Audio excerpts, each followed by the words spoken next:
हाय दोस्तों, फिर से आप लोग का स्वागत है आरएस नर्सिंग ट्यूटर क्लासेस में। आज हम लोग एक एमएसएन का टॉपिक पढ़ने वाले हैं, ठीक है, जिसका नाम है पेप्टिक अल्सर डिजीज। ठीक, ये पेप्टिक अल्सर डिजीज के बारे में आज हम डिस्कस करने वाले हैं, ठीक है। तो इससे पहले मैंने आपको जीईआरडी और एक्लेजिया कार्डिया के बारे में अच्छे से विद कॉन्सेप्ट के साथ समझा दिया था। आज एक नए डिजीज के बारे में पढ़ेंगे। जीआईटी का भी डिसऑर्डर चल रहा है, ठीक है। और इसमें हम जो पढ़ने वाले हैं पेप्टिक अल्सर डिजीज, ये होता क्या है, ठीक है। पेप्टिक अल्सर डिजीज ये आजकल सबसे ज्यादा देखने को भी मिल जाता है ड्यू टू कैसी एक्टिविटी है। तो फिलहाल हम इस पे देखते हैं, इसके डेफिनेशंस के बारे में बात करते हैं कि जो पेप्टिक अल्सर डिजीज है उसको हम किस तरह से समझ सकते हैं। तो जो पेप्टिक अल्सर डिजीज, देखो, peptic ulcer disease is defined as erosion and ulceration of gastrointestinal mucosa. जो गैस्ट्रोइंटेस्टाइनल म्यूकोसा होता है, मतलब कि जो इनर लाइनिंग ऑफ म्यूकोसा होती है, ठीक है, अपने जीआईटी की लेयर होती है इनर मोस्ट लेयर। तो उस जीआईटी की जो इनर मोस्ट लाइनिंग जैसी है, ये मान लो म्यूकोस है ये, ठीक, ये सिरोसा, मस्कुलरिस, सब म्यूकोसा और ये लास्ट वाला म्यूकोसा। ठीक, तो ये म्यूकोसा की जो इनर लाइनिंग है, ये इनर वाली, इस इनर लाइनिंग का क्या हो जाना, अल्सरेशन हो जाना या इरोजन हो जाना। ठीक, जैसे ये लेयर है तो इस लेयर का क्या हो जाना, इरोजन हो जाना। इरोजन हो जाना, इरोजन हो जाना मतलब कि जो सेल है वो क्या हो जाना, टूट टूट के गिरने लगना। ड्यू टू किसकी वजह से, ड्यू टू किसकी वजह से इरोजन हो रहा है, एचसीएल की वजह से। ये एचसीएल क्या करता है, जो इनर म्यूकोसा लेयर होता है उस म्यूकोसा लेयर को क्या करता है, बर्न कर देता है, जला देता है, जिसकी वजह से वो टूट टूट के क्या होता है, बाहर आने लगता है। ठीक, और जब टूट के वहां की सेल बाहर आ जाएगी तो वहां पे क्या होगा, एक घाव की तरह बन जाएगा, वुंड की तरह बन जाएगा। तो उसी को हम क्या बोल देंगे, अल्सर, या अल्सर की तरह अल्सर बोलेंगे। ठीक, तो अब क्या है, ये कह रहा है कि जो पेप्टिक अल्सर डिजीज है उसमें क्या होता है, इरोजन हो जाना एंड क्या हो जाना, अल्सरेशन हो जाना ऑफ द गैस्ट्रोइंटेस्टाइनल म्यूकोसा। जो जीआईटी की म्यूकोसा होती है उस म्यूकोसा के अंदर क्या हो जाना, घाव हो जाना। ठीक, किसकी वजह से, caused by excessive secretion of HCL and pepsin. ठीक, और ये सिक्रीट कहां थे, गैस्ट्रिक म्यूकोसा। गैस्ट्रिक म्यूकोसा के अंदर देखो पाई जाती है क्या, एचसीएल से सिक्रीटिव सेल्स, जिसे हम पैराइटल सेल्स का नाम जानते हैं। जैसे देखो आपका जो स्टमक है उस स्टमक के अंदर पाई जाती है क्या, आपकी पैराइटल सेल्स। उस पैराइटल सेल्स का काम क्या होता है, एचसीएल का सिक्रीशन करना। तो अब पैराइटल सेल जो होता है वो एचसीएल का सिक्रीशन कर रहा है, नॉर्मल कर रहा है तब तो ठीक है, लेकिन ये अपने नॉर्मल अमाउंट से क्या हो जाए, ज्यादा सिक्रीट करने लगे। और ज्यादा सिक्रीट करेगा तो एसिडिटी बढ़ेगी, घटेगी, बढ़ेगी नहीं, घटेगी। तो एसिडिटी जितना घटती है उतना एसिडिक नेचर क्या होता है, ज्यादा कंसेंट्रेशन होने लगता है। तो यहाँ पर भी क्या हो रहा है, पेप्सिन और एचसीएल का सिक्रीशन क्या होता है, नॉर्मल से ज्यादा हो जाता है, नॉर्मल से ज्यादा हो जाता है। तो ये क्या करता है, जो म्यूकोसा लाइनिंग होती है उस म्यूकोसा लाइनिंग को जला देती है, बर्न कर देती है। बर्न कर देती है तो उसकी वजह से वहां पे क्या होता है, अल्सर का फॉर्मेशन हो जाता है। आपने कभी देखा भी होगा कि जब जलते हैं हम लोग तो क्या होता है, पहले वहां की चमड़ी क्या होती है, धीरे धीरे टूट जाती है, इरोजन हो जाता है। ठीक है, और वहां पे क्या होता है, एक बड़ा सा वुंड का निर्माण हो जाता है। उसी तरह से हमारे जीआईटी के म्यूकोसा में क्या होता है, अल्सर हो जाना, उसी को हम क्या करते हैं, पेप्टिक अल्सर डिजीज के नाम से जानते हैं। आई थिंक हमको लग रहा है कि आपको डेफिनेशन समझ में आ गया होगा इसके बारे में कि ये होता क्या है। ठीक है, अब नेक्स्ट हम बात करेंगे इसके टाइप के बारे में। देखो, अब हम डेफिनेशन समझ चुके हैं।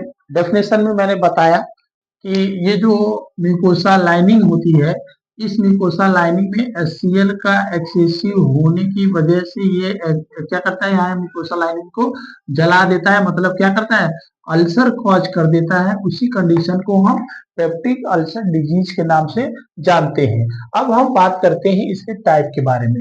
अगर टाइप में क्या है, on the basis of onset के अकॉर्डिंग अगर हम देखें कि टाइप हम इसमें दो टाइप्स के देखेंगे, एक है ऑनसेट के अकॉर्डिंग, एक है लोकेशन के अकॉर्डिंग। ऑनसेट के अकॉर्डिंग क्या है, पहला है एक्यूट पेप्टिक अल्सर, दूसरा है क्या, chronic peptic ulcer disease. Acute में क्या है, एक्यूट में क्या है, it is associated with superficial erosion, मतलब कि जो इनर म्यूकोसल लेयर है वो सुपरफिशियली क्या थोड़ा मतलब चोट लगता है, मतलब कि कम समय के लिए लगा, जैसे मान लो कभी कभी आपको चोट लगता है, ऐसे लगा खुरचा गया, लेकिन अपने आप धीरे धीरे क्या होता है, हील हो जाता है। उसी तरह से हमारा जो इनर म्यूकोसा लाइन है वो कभी कभी हल्का उसमें क्या होता है, अल्सर पड़ते हैं। सुपरफिशियली क्या होता है, उनके टिश्यू क्या होते हैं, म्यूकोसल लेयर के टिश्यू क्या होते हैं, डैमेज होते हैं ड्यू टू एचसीएल की वजह से। ठीक है, ठीक है। मिनिमल इंफ्लामेशन उसके अंदर देखने को पड़ता है कितने समय के लिए, शॉर्ट ड्यूरेशन के लिए, मतलब कि जब इरोजन होगा वहां पे एचसीएल की वजह से उसका इनर म्यूकोसा लेयर जलेगी, जलने के बाद क्या होगी, उसके जो म्यूकोसा लेयर में वहां पे शॉर्ट मतलब बहुत कम समय के लिए उसमें इन्फ्लामेशन देखने को मिलता है। ऐसे टाइप के अल्सर को हम क्या बोलते हैं, एक्यूट पेप्टिक अल्सर डिजीज के नाम से जानते हैं। दूसरा क्या है, chronic peptic ulcer disease. Chronic peptic ulcer disease भी एसोसिएटेड विथ किससे, इरोजन थ्रू द मस्कुलर वाल, मस्कुलर वाल तक क्या होता है, इरोजन हो जाता है। मतलब कि जब अल्सर हो रहा है तो अल्सर होते होते क्या करता है, धीरे धीरे धीरे धीरे अल्सर मसल्स तक पहुंच जाते हैं, मस्कुलर वाल को भी क्या करते हैं, डैमेज कर देते हैं। और वहां पे डैमेज होने की वजह से वहां पे स्कार टिश्यू का फॉर्मेशन हो जाता है, किसके लिए, फॉर लॉन्ग ड्यूरेशन के लिए। ठीक है, लंबे समय तक अगर किसी भी, जैसे कि मान लो कहीं एसिड आ रहा है, राइट, जैसे मान लो कोई एचसीएल है, अब एचसीएल क्या हुआ, जैसे ये वाल लेयर है मसल से, अब ये एचसीएल क्या किया, उसको अल्सर की वजह से अंदर तक क्या किया, पेनिट्रेट कर दिया, और मसल्स को भी क्या कर दिया, डैमेज कर दिया। लेकिन आपको पता होना चाहिए जब भी कहीं पे डैमेज होता है वहां पे क्या होता है, स्कार टिश्यू का फॉर्मेशन हो जाता है। अब स्कार टिश्यू का जब फॉर्मेशन होता है तो इसकी वजह से कई सारी प्रॉब्लम्स देखने को मिलते हैं। मसल्स के अंदर जब होता है तो ये स्कार टिश्यू का एक कॉन्सेप्ट ये है कि ये क्या करता है कि जब ये इसका लंबे समय तक ये चलता है तो ये क्या होता है, श्रिंक होने लगता है। जब श्रिंक होगा तो सारे अगल बगल की मसल्स को क्या करेगा, अपनी तरफ खींचेगा, जिसकी वजह से वहां पे तनाव देखने को मिल सकता है। तो उसकी वजह से मान लो आर्गन में चला गया तो आर्गन में स्कार हो गया, तो उसकी वजह से आर्गन को मतलब प्रॉपर रूप से फंक्शन करने में क्या कर सकता है, प्रॉब्लम कर सकता है, पेन क्रिएट कर सकता है। ठीक है, तो ऐसे टाइप के अल्सर को क्रोनिक पेप्टिक अल्सर डिजीज कहते हैं। और लास्ट एक और है, ठीक है, क्रोनिक पेप्टिक अल्सर डिजीज एक है आपका अकॉर्डिंग टू लोकेशन के आधार पे। ठीक है, इसके on the basis of location. ठीक, लोकेशन के आधार पे देखो तीन टाइप के हैं जो आप लोग सबसे ज्यादा वही जानते हो। पहला क्या है, ड्यूडेनल अल्सर, फिर और क्या है, गैस्ट्रिक अल्सर, इसोफेजियल अल्सर। ठीक है, देखो oesophageal ulcer, gastric ulcer, duodenal ulcer, इसका नाम सुने हैं आप। तो ये तीनों लोकेशन के आधार पे है। ठीक है, अब हम इन्हीं के बारे में बाई द एक एक करके क्या करेंगे, एक्सप्लेन करेंगे और हर एक चीज को आसानी से समझाएंगे। क्योंकि देखिए ये वाला ज्यादातर आप में पूछता है। ठीक है, ये तो नॉर्मली हो गया। ठीक है, ये जो देखने को मिलता है।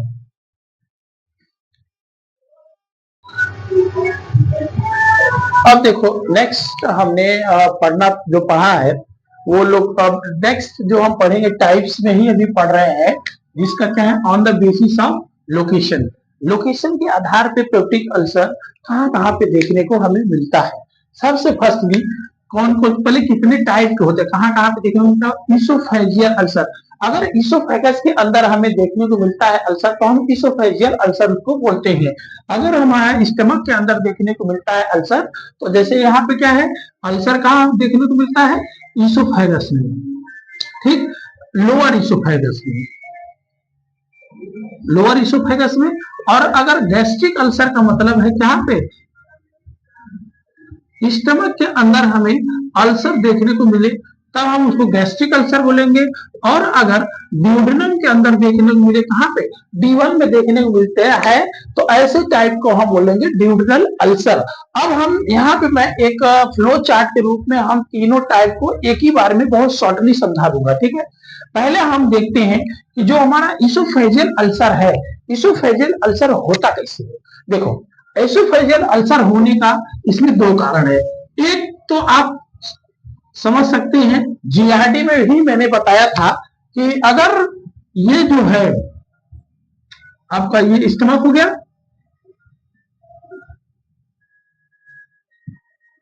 ये हो गया, यहां पे पाई जाती है कौन सा, कार्डियक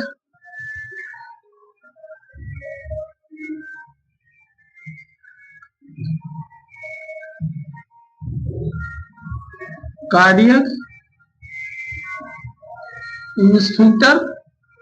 ये कार्डियक इंस्फिंक्टर क्या करता है, या इसी को हम लोअर इसोफेजियल इंस्फिंक्टर के नाम से जानते हैं। ये करता क्या है, यहाँ के जो स्टमक का जो कंटेंट होता है, क्योंकि स्टमक में HCl होता है और पेप्सिन होता है, ठीक, ये कंटेंट मौजूद है। अगर ये कंटेंट ऊपर जाएगा तो ऊपर जाने के बाद यहाँ की जो म्यूकोसा लाइनिंग होती है, इस म्यूकोसा लाइन में कॉज कर देता है क्या, अल्सर। और यहाँ पे क्या अल्सर कॉज कर देगा, तो ऐसे टाइप के अल्सर को हम बोलेंगे क्या, ड्यूडेनल अल्सर। अब ये ऐसा क्यों देखने को मिलेगा, ड्यूडेनल अल्सर कैसे देखने को मिलेगा, देखो, अगर हमारा ये कार्डियक इंस्फिंक्टर क्या हो जाए, लूज हो जाए, इसीलिए हम यहाँ पे लिखा हो लोअर इसोफेजियल इंस्फिंक्टर, या इसी को हम बोल सकते हैं कार्डियक इंस्फिंक्टर हमारा क्या हो जाए, लूज हो जाए। अगर हम पता चला, देखो यहाँ पे लूज हो गया, लूज होगा तो यहाँ का जो एसिड है वो कहाँ जाएगा, यहाँ पे जीआरडी वाला कंडीशन जो है, वही जीआरडी वाला ही कंडीशन यहाँ देखने को मिलेगा, जिसकी वजह से कोच कर देगा क्या, HCl आएगा यहाँ पे, और HCl आने के बाद यहाँ की म्यूकोसा लाइन को क्या कर देगा, जला देगा। और जैसे ही जला देगा उसके बाद उस क्या कंडीशन कॉज हो जाएगी, इसोफेजियल अल्सर। नेक्स्ट क्या है, गैस्ट्रिक अल्सर।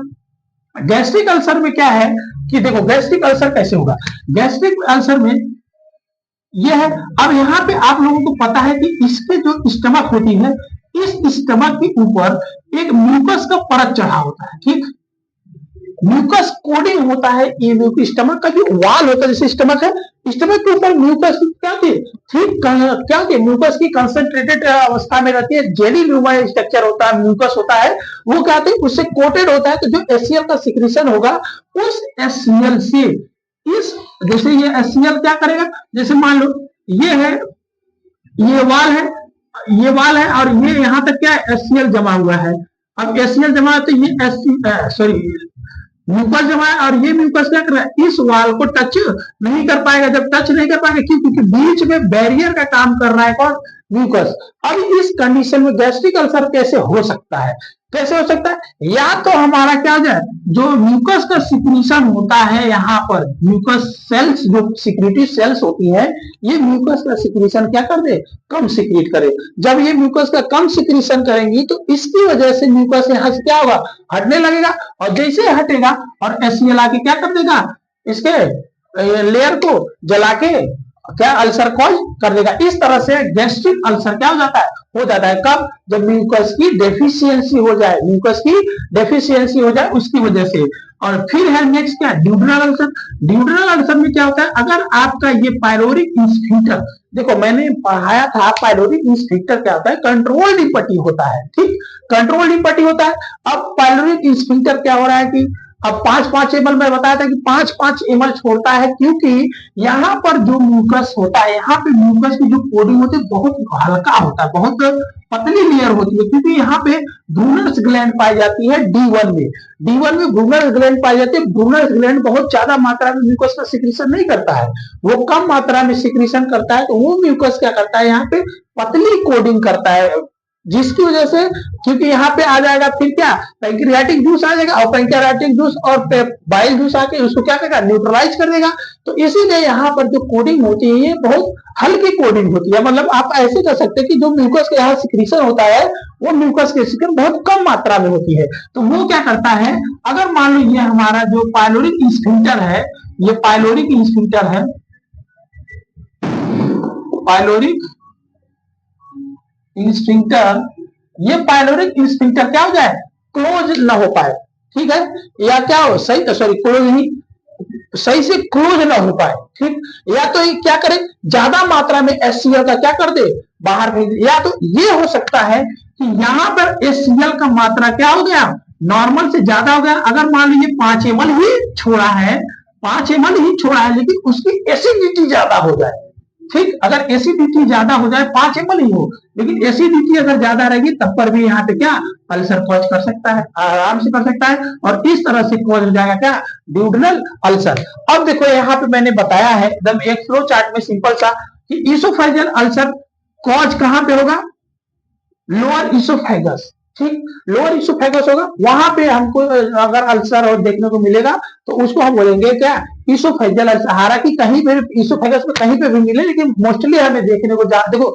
ये मोस्टली जहां पे हमें देखने को ज्यादा मिलता है, क्यों, क्योंकि वहां पे GRD वाला कंडीशन हुआ, तो उसकी वजह से अल्सर लोअर में ही पहले अटैक होगा, फिर ऊपर तक जाएगा, ठीक है, तो और उसको डैमेज करने वाली सब्सटेंस क्या है, HCl है, और इसका मोस्ट कॉमन साइड भी क्या है, लोअर इसोफेगस है, और ये कितने परसेंट चांस हो सकता है, 5% सिर्फ ये चांस होता है, ठीक है, कौन सा, इसोफेजियल अल्सर। अब गैस्ट्रिक अल्सर में मैंने देखो यहाँ पे लिखा था क्या, डेफिशिएंसी ऑफ म्यूकस, म्यूकस की सिक्रीशन, मतलब म्यूकस का जो यहाँ सिंथेसिस हो रहा है, वो म्यूकस का सिंथेसिस कम हो जाए, या HCl का सिक्रीशन ज्यादा हो जाए, ठीक, लेकिन म्यूकस यहाँ पे म्यूकस का सिक्रीशन कम होगा, तभी तो ये म्यूकस क्या होगा, यहाँ की म्यूकस कोटिंग हट जाएगी, और HCl क्या करेगा, इनर लेयर को क्या करेगा, डैमेज कर देगा, और वहां पे अल्सर कॉज कर देगा, हो जाएगा गैस्ट्रिक अल्सर। इसको भी कॉज कर कॉजिटिव सब्सटेंस का नाम क्या है, HCl की वजह से ये भी कॉज होता है।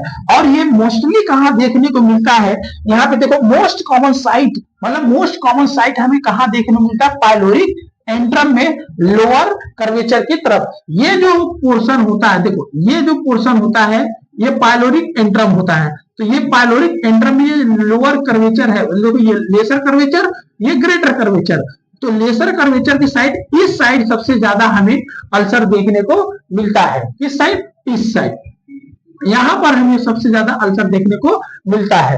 और उसके बाद इसका जो हम इंसिडेंस देखेंगे कि ये मतलब सबसे कितना परसेंटेज में देखने को हमें मिलता है, कौन सा, गैस्ट्रिक अल्सर, तो 15% चांस होता है, इसका इंसिडेंस कितना होता है, 15% होता है इसका गैस्ट्रिक अल्सर का। अब बात करते हैं ड्यूडनल अल्सर। अगर आपको कभी भी अगर पेप्टिक अल्सर का ऑप्शन, जैसे कोई भी क्वेश्चन आ गया, आपको ऑप्शन में दे दिया कि पेप्टिक अल्सर का, जैसे ऑप्शन में दे दिया कि पेप्टिक अल्सर इसमें से कौन है, तो आप देखोगे अगर इस सब में नाम दे दिया, लेकिन अगर उसमें ड्यूडनम दिया है, तो आप इन दोनों को न करके आप ड्यूडनम को पहले मोस्ट कॉमन देंगे। जब भी आपसे पेप्टिक अल्सर के बारे में बात पूछे, तब आप हमेशा सबसे मोस्ट मोस्ट मोस्ट कॉमन देंगे किसको, ड्यूडनल अल्सर को ही प्रेफर करेंगे, ठीक। नेक्स्ट इसके अंदर देखो ड्यूडनल अल्सर में क्या है, अब HCl का सिक्रीशन ज्यादा मात्रा में हो रहा है, जब HCl का सिक्रीशन ज्यादा मात्रा में हो रहा है, आपको मैंने बताया था कि 5-5 ml पाइलोरिक स्फिंक्टर इसको छोड़ता है, क्योंकि पाइलोरिक स्फिंक्टर क्या करता है, कंट्रोल्ड इम्पल्टी कराता है, वो 5-5 ml छोड़ता है, ताकि हमारे जो ड्यूडनम है, उस ड्यूडनम की लेयर क्या हो, डैमेज ना हो। जब डैमेज नहीं होगा, अगर मान लो इसके अंदर ही HCl का ज्यादा हो जाए, 5 ml छोड़ा, लेकिन उसमें HCl का मात्रा क्या है, ज्यादा है, तो उसकी वजह से क्या हो जाएगा, कॉज कर देगा। तो इसमें देखो बोला है कि hyper secretion of HCl, HCl का क्या हो जाए, हाइपर सिक्रीशन हो जाए, और क्या कॉजिटिव एजेंट क्या है, HCl ही है, हाइड्रोक्लोरिक एसिड है। और ये कहां पे देखने को मिलता है, मोस्ट कॉमन की देखने को एक अल्सर कहां पे ज्यादातर देखने को मिल रहा है, तो D1 में आपको बताया था कि ड्यूडनम 4 पार्ट होता है, D1 D2 D3 D4,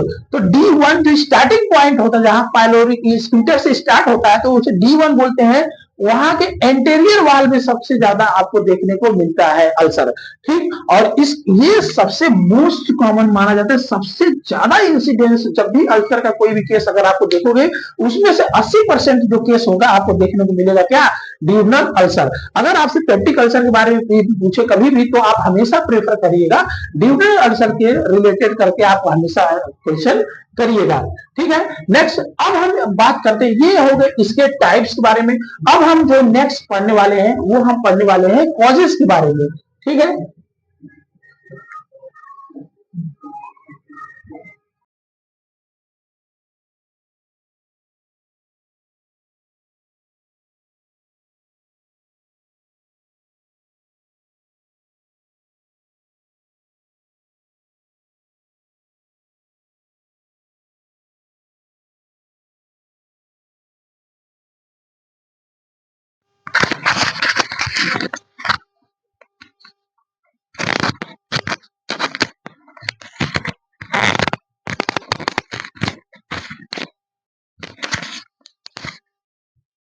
ठीक है। अब देखो हम लोग कॉजेस के बारे में बात करने वाले हैं। कॉजेस में क्या है कि ये जो पेप्टिक अल्सर है किन किन कारणों से हो सकता है, ठीक है, ये हम सारे कारण के बारे में आज हम जानेंगे। पहला है ऑटो इम्यून।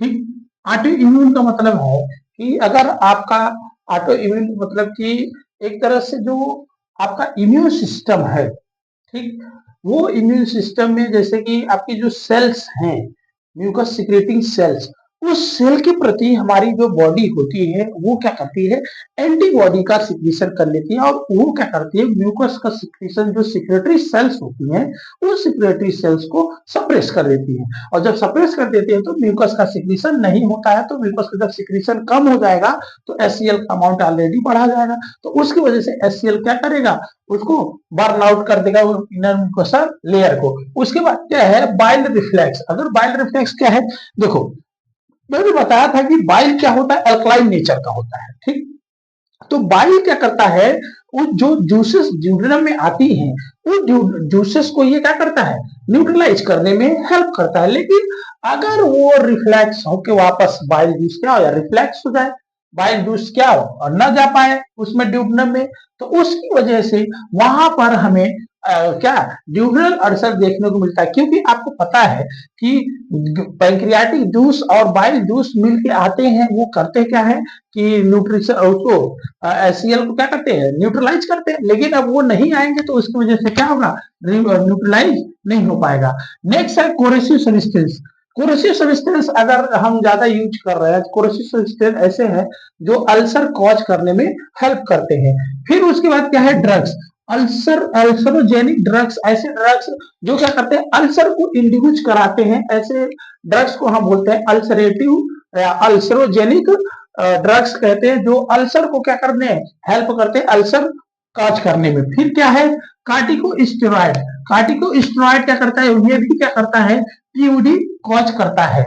नेक्स्ट है नसेट्स। नसेट्स क्या करता है, ये भी PUD peptic ulcer disease cause कर सकता है। क्यों, क्योंकि ये क्या करता है, जैसे नसेट्स में एस्प्रिन ले लिए, एस्प्रिन क्या करता है, ये प्रोस्टाग्लैंडिन को प्रिवेंट करता है, या और किसको, म्यूकस के सिक्रीशन को या सिंथेसिस को क्या करता है, प्रिवेंट करता है। जब म्यूकस का कमी हो जाएगी तो अल्सर क्या होगा, आसानी से हो जाएगा। फिर क्या है, एक्सेसिव स्ट्रेस। ठीक, एक्सेसिव स्ट्रेस, जैसे अभी आप लोग का एग्जाम आने वाला है 15 तारीख को जनवरी में। ठीक, तो आप लोग को क्या बहुत ज्यादा स्ट्रेस है, तो स्ट्रेस ज्यादा मत लो, ठीक है, पढ़ो मन लगा के। ठीक है, स्ट्रेस लोगे तो कुछ नहीं होगा, आपको अपेप्टिक अल्सर डिजीज हो सकता है। तो इसीलिए स्ट्रेस मत लो, रिलैक्स होकर पढ़ो, समझो, ठीक है, थ्योरी को, कॉन्सेप्ट को समझो, और जाके फिर क्या थ्योरी एकेडमिक एग्जाम दो 15 तारीख को। ठीक है, अब नेक्स्ट क्या है, अगर आप क्या एक्सेसिव स्ट्रेस ले रहे हैं तो इसकी वजह से, या हेड इंजरी हुई है इसकी वजह से, या आपकी आईसीपी इंक्रीज हो गई, इंट्राक्रेनियल प्रेशर अगर बढ़ गया है तो इसकी वजह से तो क्या होगा, hyper vagus stimulation. Vagal stimulation, जो वेगस नर्व है वो वेगस नर्व क्या होगी, हाइपर स्टिमुलेट हो जाएगी, और वेगस नर्व जब हाइपर स्टिमुलेट होगी तो उसके वजह से जो एचसीएल का सिक्रीशन है क्या बढ़ जाएगा। एचसीएल का सिक्रीशन क्या होगा, हाइपर सिक्रीशन ऑफ एचसीएल होने लगेगा, तो उसकी वजह से हो जाएगा क्या, ड्यूडेनल अल्सर। और ड्यूडेनल अल्सर हो जाएगा किसके वजह से, अगर स्ट्रेस ले रहे हैं, हेड इंजरी हुआ हो, या इंक्रीज आईसीपी हो, तो वैगल स्टिमुलेशन के कारण एचसीएल का सिक्रीशन कंसंट्रेशन ज्यादा हो जाए, एचसीएल का सिक्रीशन ज्यादा हो जाए, तो वो ज्यादा एचसीएल का सिक्रीशन होगा, जब ड्यूडेनम में आएगा तो ड्यूडेनम में क्या करेगा, ड्यूडेनम को जला देगा, और जैसे ही जलाएगा उसी कंडीशन को हम बोलेंगे ड्यूडेनल अल्सर। तो ऐसे टाइप के अल्सर को हम बोलेंगे कुशिंग अल्सर के नाम से जानते हैं, कुशिंग अल्सर के नाम से जानते हैं। ठीक है, नॉर्मल अगर ड्यूडेनल अल्सर भी आप बोलते हैं, लेकिन ऐसे अल्सर जो वेगस स्टिमुलेशन के कारण एचसीएल का क्या हुआ है, सिक्रीशन बढ़ा है, तो ऐसे टाइप को कुशिंग अल्सर के नाम से हम जानते हैं। नेक्स्ट क्या है, फूड आइटम्स। फूड आइटम्स में जैसे हम जितने फरवरी फरवरी में आप लोग जानते हैं क्या होता है, जो फरवरी में वो एक कैलेंडर चलता है, ठीक है, तो फरवरी वाले कैलेंडर के समय ज्यादातर फूड आइटम्स हम जैसे लेते हैं, केक खाएंगे ज्यादा, चॉकलेट ज्यादा खाते हैं, जूस पीते हैं, जैसे कोला वोला ज्यादा ले रहे हैं, तो ये सब क्या करती हैं, ये सब कॉज कर सकती है। इसमें आपके लाइफ स्टाइल को भी ऐड किया गया, स्पाइसी फूड भी आपको क्या करते हैं, ये अल्सर कॉज कर सकते हैं। उसके बाद क्या है, इन्फेक्शंस। इन्फेक्शन में क्या है, अगर स्टमक के अंदर क्या होता है, एच पाइलोरी रहता है एज ए नॉर्मल फ्लोरा के रूप में, ठीक। अब ये क्या होगा, अगर एच पाइलोरी यहाँ पे एक्टिव हो गया तो ये मोस्टली कॉज करता है क्या, पेप्टिक अल्सर डिजीज कॉज करने में इसका भी सबसे मोस्ट मोस्ट कॉमन कॉज माना जाता है। कौन, एच पाइलोरी। नेक्स्ट क्या है, बर्न। बर्न होगा तो बर्न होने की वजह से जो ब्लड वेसल्स है वो ब्लड वेसल्स क्या होंगी, इंजर हो जाएंगी। जब ब्लड वेसल्स इंजर होंगी तो ब्लड वेसल्स जब इंजर होती है तो इसके अंदर दो कंडीशन देखने को मिलेगा। कौन कौन सी, एक तो ये क्या होगा, इंजर होंगी तो पहला क्या इसमें देखने को मिलेगा, ब्लिस्टर। ब्लिस्टर फॉर्मेशन देखने को मिलेगा, ठीक। और दूसरा देखने को मिलेगा hyper hypo hypovolaemia. Hypervolaemia, fluid level down हो जाएगा। क्यों, क्योंकि वो जो ब्लड वेसल्स की फ्लूइड है वो कहां चला जाएगी, एक्स्ट्रा फ्लूइड इंटरस्टिशियल स्पेस में चली जाएंगी और वहां जाएंगी, एडिमा कॉज कर देंगी। और या तो अगर ब्लिस्टर बर्न होगा तो ब्लिस्टर फॉर्म होगा, एडिमा भी होगा, और उसके बाद फ्लूइड लेवल डाउन हो जाएगा तो ये क्या हो जाएगा, हाइपोवोलेमिया हो जाएगा। और जैसे ही हाइपोवोलेमिया होगा उसके बाद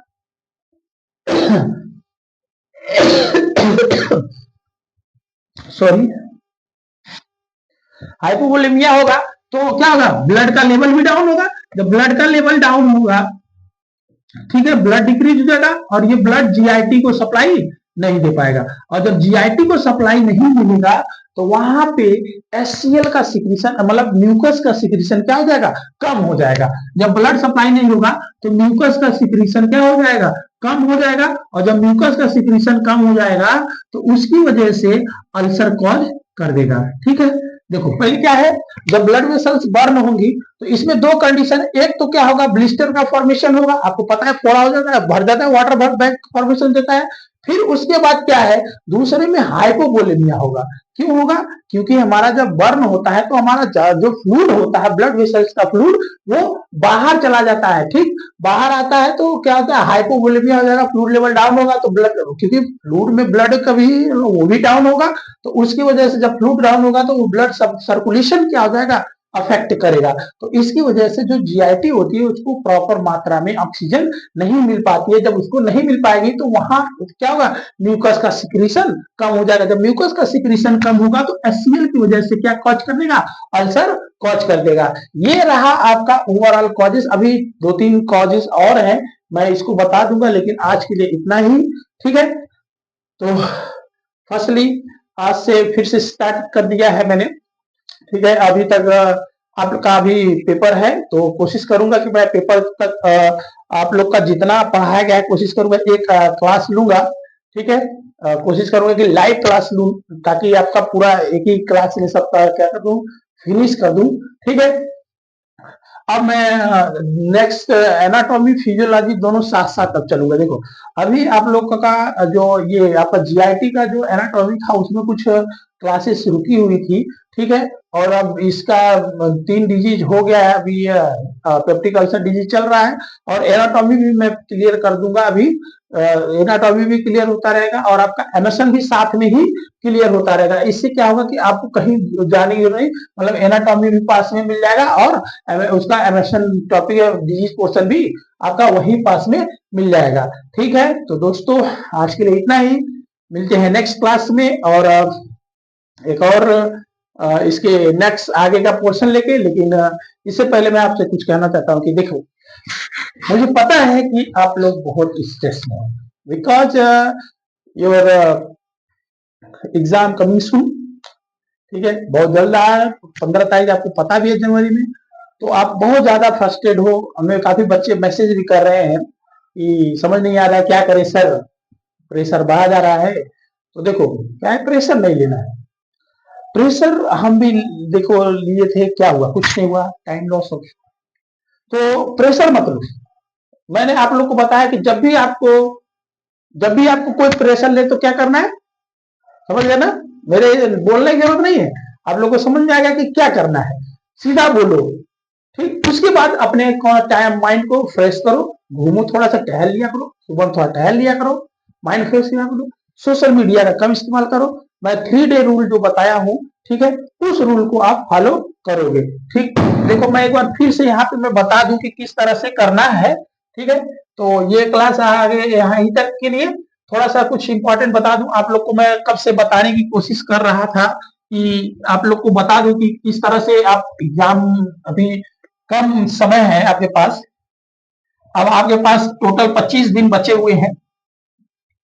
ठीक है, 25 दिन बचे हैं, तो 25 दिन का मैं जो शेड्यूल बता रहा हूं, इस शेड्यूल को आप फॉलो करें और इस शेड्यूल से आप यकीन माने, भरोसा करें, जो शेड्यूल्स है उस शेड्यूल पे भरोसा करें और उसको फॉलो करें, यकीनन आपको अच्छा रिजल्ट आपको मिलेगा। ठीक है, तो ये मत सोचें कि आपको ये चीजें नहीं मिलेंगी। ठीक है, देखो मैंने आपसे, आपके पास कितना दिन बचा है? 25 डेज। ठीक, 25 डेज बचे हैं। इस 25 डेज में आपको करना क्या है? देखो, आप चाहे फर्स्ट सेम के बच्चे हो, चाहे थर्ड सेम के बच्चे, चाहे सिक्स सेम के बच्चे हो, सबको मैं बता दूं कि उनमें होना 2 ही सब्जेक्ट है, पेपर 2 ही होना है, एक एनाटॉमी फिजियोलॉजी और एक सोशियो साइको, ये 2 पेपर। तो आप पढ़ोगे कैसे? आप 3 डे रूल में इसीलिए बोला था, 3 डे रूल, ये 3 डे रूल है। इस 3 डे रूल में अगर आप फॉलो कर रहे हैं एवरी डे, संडे को मान लो, संडे को भी इंक्लूड कर सकते हो, जैसे मान लो ये 3 डे रूल है, तो इसमें क्या करना है आपको? 3 3, ठीक, और ये 1, ये 1 वीक प्लान हो गया। अब ये क्या हो गया? 1 वीक टोटल अगर देखेंगे, तो इस दिन आप 3 दिन क्या करो, एना फिजियो पकड़ लो और 3 दिन साइको सोशियो पकड़ लो। ठीक, 3 दिन, और कोई सब्जेक्ट नहीं छूना है। और ये जो संडे वाला दिन बचे, इसमें दोनों आप क्या करो, रिवीजन रखो, रिवीजन। ठीक है, इसमें सिर्फ और सिर्फ रिवीजन करना है। ठीक है, बस ऐसे ऐसे रिवीजन अपना एक एक पॉइंट ऐसे ऐसे देखते रहो, पूरा जितना पढ़े हो उस संडे को बैठो, अपना सब कुछ फ्री होके सुबह में, ठीक है, धूप है तो धूप में बैठो फर्स्ट क्लास, बिछा उछा के फर्स्ट क्लास, उसके बाद अपना स्टार्ट कर दो पढ़ना। ठीक, जो धूप में नहीं पढ़ते था अपने रूम में पढ़े। ठीक, कोशिश करे खाना कम खाए। देखो मैं खाने के लिए इसलिए बोला, न्यूट्रिशियस ज्यादा ले, फालतू चीजें ना खाएं। ठीक है, थोड़ा खाना मतलब खाएं, जैसे कि आप एक थरिया जब दबा के खाते हो, तो उस थरिया को क्या करो, 4 पार्ट में डिवाइड कर दो। ठीक, थोड़ा खाएं, फिर थोड़ा खाएं, फिर थोड़ा खाएं, फिर थोड़ा खाएं, जितना जरूरत है वो पूरा जाएगा, लेकिन आप एक साथ मत दो। आप अगर एक साथ दोगे तो आपको नींद आएगा ही आएगा। ठीक है, तो ये कोशिश रखो कि एक साथ आपको ये नहीं देना है। समझ गए? समझे कि नहीं? तो इस तरह से आपको करना है फॉलो। अब देखो, अगर एमएसएन वाले भी हैं तो एमएसएन का भी इसी तरह से फॉलो करेंगे। और इस तरह से आपका देखो, अगर इसमें अगर हम देखेंगे 8, देखो 25 दिन है, अगर 3 से डिवाइड करेंगे, 3 3 7 का 3 8 है 24, एक दिन प्लस बच ही रहा है।